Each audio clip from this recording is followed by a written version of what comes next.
It is really a shame if we don't develop the wisdom to see the nature of reality. Most people in this world are lost, entranced by, and perpetually under the influence of the defilements such as greed, anger, and ignorance. We spend our lives trying to get more of what we want and pushing away what we don't want. We are completely deluded about the natural way of things. In every moment that we are not aware of what the body or mind is doing, we are under the spell of the defilements. That is, we are not mindful.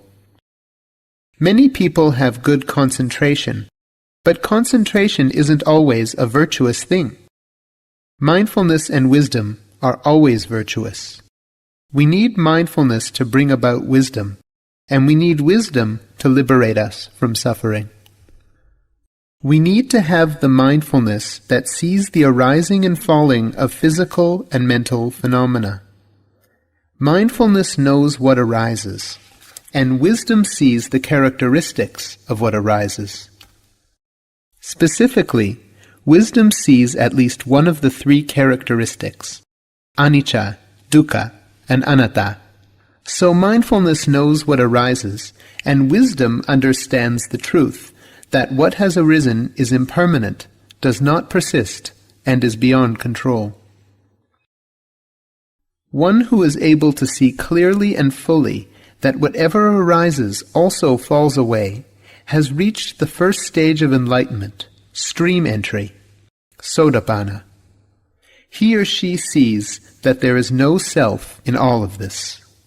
It is possible, however, to have mindfulness but not develop vipassana wisdom. Many people believe they are watching their minds, but are really holding their minds still. There is mindfulness watching the mind, but the mind is left motionless and is not able to show its true characteristics. The mind actually arises and falls each moment, just as other phenomena do. This characteristic of arising and falling is called anicca. If the mind is good, bad, happy, or sad, each only lasts a short time. This is dukkha. Things arise and fall out of their own cause and are not under our power. This is anatta. Anatta does not mean that nothing exists at all. This is a wrong understanding. Anatta means that something arises out of its cause and not because we want it to. There is no control. Attempts at controlling the mind will not result in wisdom. Wisdom arises when there is concentration, or samadhi. Formally put, samadhi is the proximate cause for wisdom. However, samadhi is of two kinds, and only the second one is conducive to wisdom. The first kind of samadhi is called object examination. This is when there is just one object of attention, and the mind sticks to this object, and it is rendered still. The mind is very focused and peaceful in this state. An example is meditation on breathing. The mind moves down into the breath and clings to it. Another choice for this type of meditation is the rising and falling of the abdomen. The meditator will let his mind sink down into the movement of the abdomen and rest there peacefully. In walking meditation, those who hold their focus on the feet are also exhibiting this first type of samadhi. It is also accomplished if we use our hands as our object of meditation, moving them in prescribed ways and focusing on them intently. This first type of samadhi, object examination, is accomplished during calmness meditation, otherwise known as samatha meditation. Even using the mind itself as the object of meditation can bring us into this type of samadhi. Watching the mind isn't always vipassana. If we watch the mind incorrectly and hold it still, we are just doing samatha. It is the same as intently keeping our mindfulness on the breath. The mind is of the nature to know an object. The object is that which is of the nature to be known. So if we watch the breath is the object. The breath is what is known. If we watch the body standing, walking, sitting, and lying down, The body is the object. The body is what is known. Greed, anger, and delusion are things that are known. The mind is what knows these things. The mind itself can be both known and that which knows, but it is not both at the same time. Everything happens in succession. The process can only be described as a succession of minds or mental moments. At one mental moment, the mind is angry. In the next moment, the mind knows this. The mind that is angry is gone and replaced by the mind that knows. The mind is the one that knows all 5 of the khandhas or aggregates. When the mind itself is known, it is functioning as the object. No matter what the object of meditation may be, if we are focusing in on it, we are practicing samatha and will achieve the first kind of samadhi. If we are looking to practice vipassana meditation, then we need to learn about the second kind of samadhi. It is called characteristic examination. This samadhi is one that is stable in the sense that it remains separate from phenomena. It allows us to see the true characteristics of body and mind, of mental and physical phenomena, or rupa nama. We may see the body is not us, but just matter, or the workings of elements, or just processes of sensory input and interpretation. In the second type of samadhi, the mind is the stable and unattached watcher or knower. The term the knower was a very common one in the Thai forest monk tradition for many years, and this is the samadhi I am speaking about here. 20 or 30 years ago, there was an abundance of great masters in the Northeast using this term, the knower. We could travel from temple to temple and pay our respects to these wise elderly teachers. But as the number of genuine masters decreased, the comprehension of the knower also followed suit. The kind of samadhi where the knower arises is essential for seeing the truth, seeing the 3 characteristics. The knower is the colloquial term for the concentration of the characteristic examination variety. It is the place from where we can practice vipassana. In a few moments, I will describe how we can practice so that the knower can arise. When we practice meditation, it is important to know which kind of samadhi is appropriate for us at any given time. If the mind is very restless and needs to be in a more peaceful and restful state, we can practice samatha to achieve object examination. The mind in this state is attaching to an object of meditation and not wandering elsewhere. It is peaceful and staying with the object without force. If we are still forcing, then it is not genuine concentration of this kind. The mind is not happy when we are forcing it. We need the mind to be relaxed and happy with its object of meditation. We can choose any object of meditation within the body and mind. Breathing, the abdomen, a mantra like Buddho, hand movements or foot movements when walking, but we must pick something that we are happy to be with. If the mind is happy while being with the object, then it won't run off looking to do something else. It doesn't need to be forced because it is happy where it is. If the mind is restlessly thinking and we try to force it still, it will become even more restless. Notice that when we try to be peaceful and the mind won't oblige, we get even more agitated and stressed than we were at the start. The more we want to be peaceful, often the less peaceful we become. Therefore, we need to find a happy place for the mind for this kind of samadhi to be achieved. When I was young, I was very happy watching the breath, and so I would watch it each day. The reason why the mind runs around looking for this and that is because it is incessantly looking for happiness. Our decision to listen to or to read this Dhamma talk is because we are looking for happiness. After we finish listening or reading, we may look for something tasty to eat, to once again be in pursuit of happiness. Then after we eat and feel full, we think that we will be happier if we take a rest. The mind and the body are running around looking for objects to bring happiness constantly. However, if the mind is happy with the object it is involved with already, then it will not go off looking for something else. This is the secret to proper samatha meditation. This is how we can stop the busy mind and have a restful time of peace. Samatha has an important purpose. We need it to rest the mind so it can have power and fortitude. If we don't practice samatha and achieve the first kind of samadhi, our vipassana practice will be greatly hindered.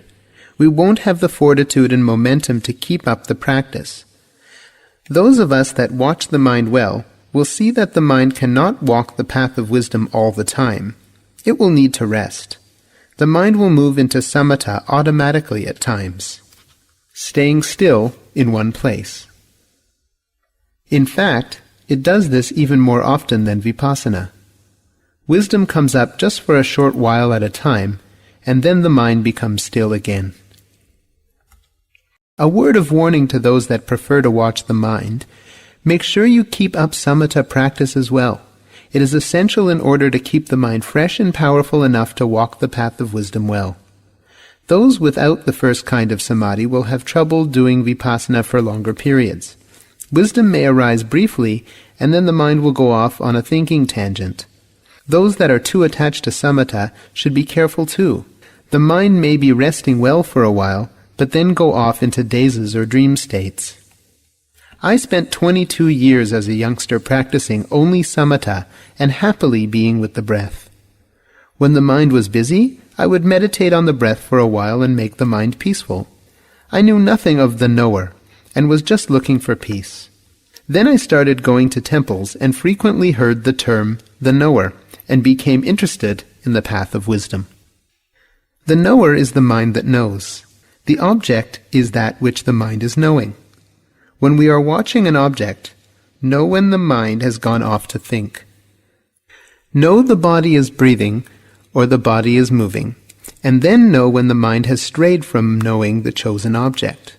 Keep knowing the object, and then know when the mind sinks into the object or when it moves to something else. If we watch the movement of the arm, know the arm is moving.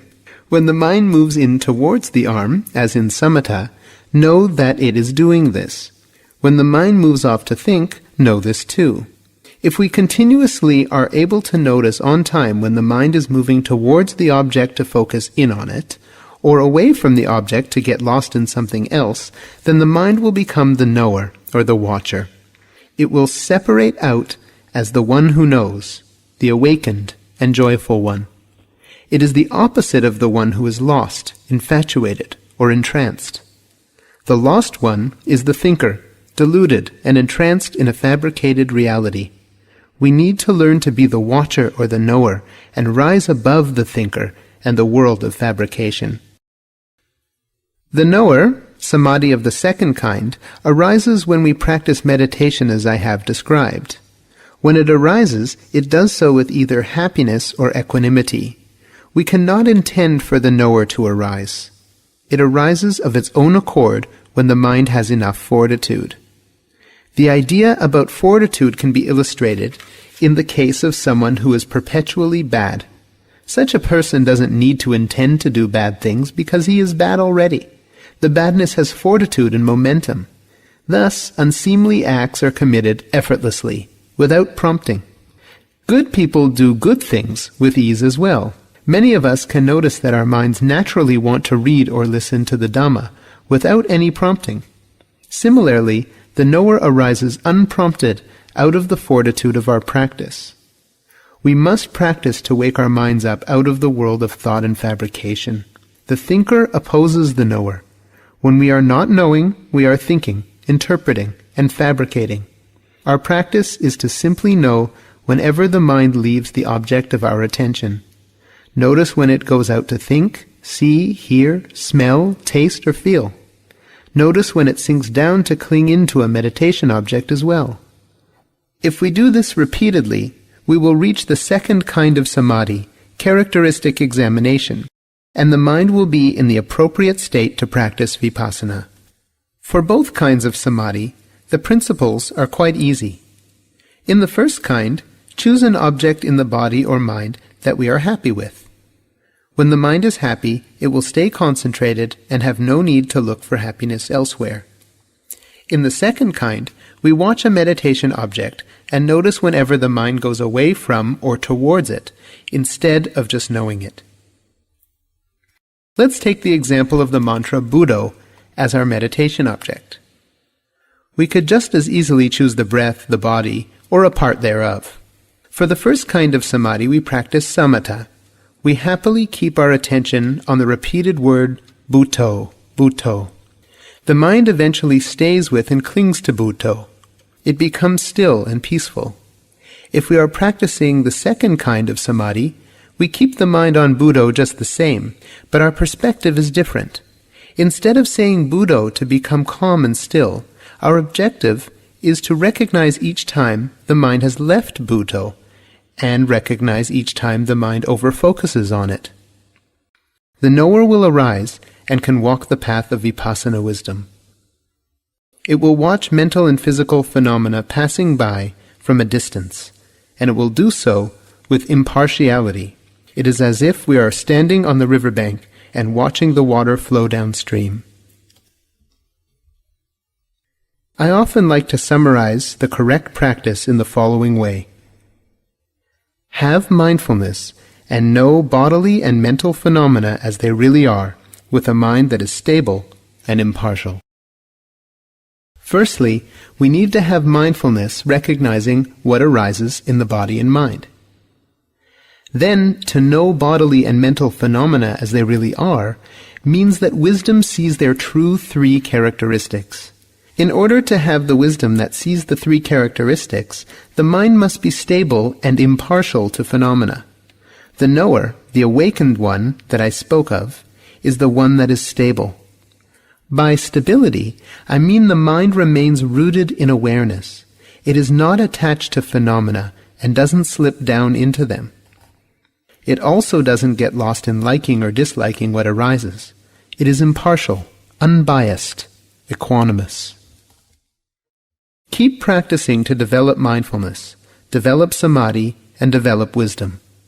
If any of us find what I say difficult to understand, then read and listen to what I say again and again.